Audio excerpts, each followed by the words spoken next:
उत्तराखंड में नवंबर महीने में ही पिछले 11 महीने से सबसे कम बेरोजगारी दर्ज की गई है और पिछले 2 महीने में राज्य की बेरोजगारी दर 3.3% से घटकर 3.1% हो गई है। पिछले 2 महीने में 0.2% बेरोजगारी दर कम हुई है। ये खुलासा हर महीने बेरोजगारी दर के आंकड़े जारी करने वाली centre for monitoring India economic private limited ने किया है। एजेंसी के वेबसाइट पर दर्ज आंकड़ों के मुताबिक पिछले महीने में अगस्त महीने में सबसे अधिक 6.2% बेरोजगारी दर थी, जो लगातार कम हुई है। आपको बता दें कि CMII ने भी 27 राज्यों की बेरोजगारी दर के जो आंकड़े जारी किए हैं, उनमें उत्तराखंड 5 सबसे कम बेरोजगारी दर वाले राज्यों में शामिल है और नवंबर महीने में सबसे कम बेरोजगारी दर उड़ीसा की 0.6% और गुजरात की है 1.4% और मध्य प्रदेश की 1.7% और छत्तीसगढ़ की 1.8%। कर्नाटक की बात की जाए तो वहां पे भी 2.8% के बाद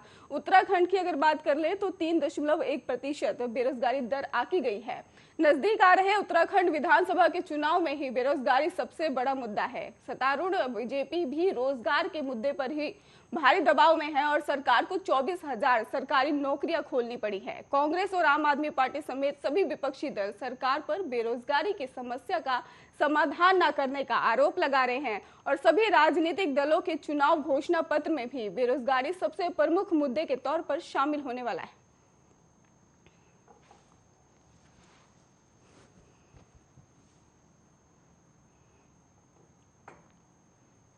उत्तराखंड सरकार एक तरफ स्थानीय उत्पादों को बढ़ावा देने के लिए जिला स्तर पर निर्यात हब विकसित करने के दावे कर रही है, वहीं 2 साल बाद भी उत्तराखंड की निर्यात नीति को मंजूरी नहीं मिल पाई है। 2019 में निर्यात नीति का प्रस्ताव मंजूरी के लिए शासन को भेजा गया था, लेकिन शासन स्तर पर ही नीति फाइलों में भी दबी रह गई। देश के निर्यात में ही उत्तराखंड की हिस्सेदारी 0.48% है और केंद्र सरकार की ओर से निर्यात बढ़ाने के लिए सभी राज्यों को एक्सपोर्ट पॉलिसी बनाने को भी कहा गया था। 2 साल पहले सरकार ने वाणिज्य मंत्रालय की ओर से नामित federation of India export organisation को लेकर सहयोग से राज्य से निर्यात को बढ़ाने की रणनीति बनाई थी और जिस पर प्रदेश के नियमानुसार भी सुझाव पर निर्यात नीति का ड्राफ्ट तैयार किया गया था।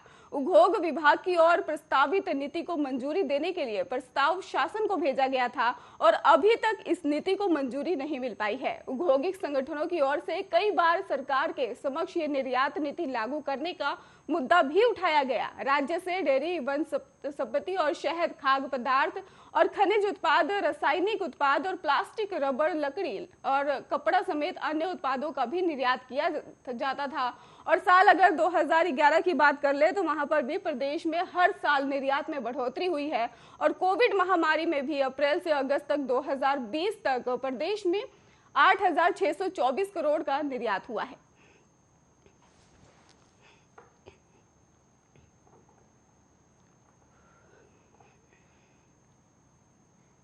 भारतीय सैन्य अकादमी में मौजूद आर्मी कैडेट कॉलेज में ही 118वें दिशा समारोह में आपको बता दें कि कैडेट के JNU की डिग्री से ही नवाजा गया है और ACC में भी 3 साल से कड़े प्रशिक्षण और बढ़ाई के बाद ही जो किया गया है, इसको लेकर भी अब 1 साल के परीक्षण में के बाद ये सेना के बतौर अधिकारी शामिल हो जाएंगे।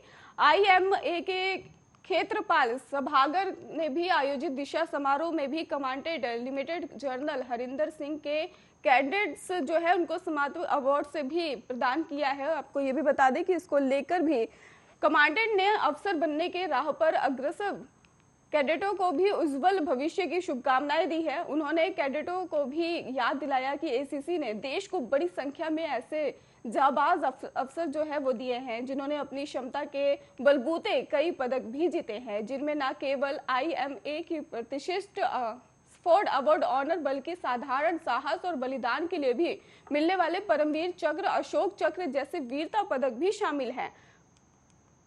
उन्होंने ये भी कहा कि उपाधि पाने वाले कैडेटों की भी जिंदगी का ये एक अहम जो है वो पड़ाव रहता है। कहा कि उनके सामने कई चुनौतियां होंगी, मगर देश की आन बान और शान बनाए रखने की जिम्मेदारी अब उनके हाथों में होगी। और इस मौके पर ही उत्कृष्ट प्रदर्शन करने वाले कैडेटों को भी बधाई देते हुए वो अपने प्रदर्शन में निरंतरता बनाए रखें। और इससे भी एसीसी के प्रधानाचार्य डॉक्टर नवीन कुमार ने ये कहा है कि एसीसी कमांडेंट ब्रिगेडियर शैलेश सत्री ने कैडेटों को बधाई दी।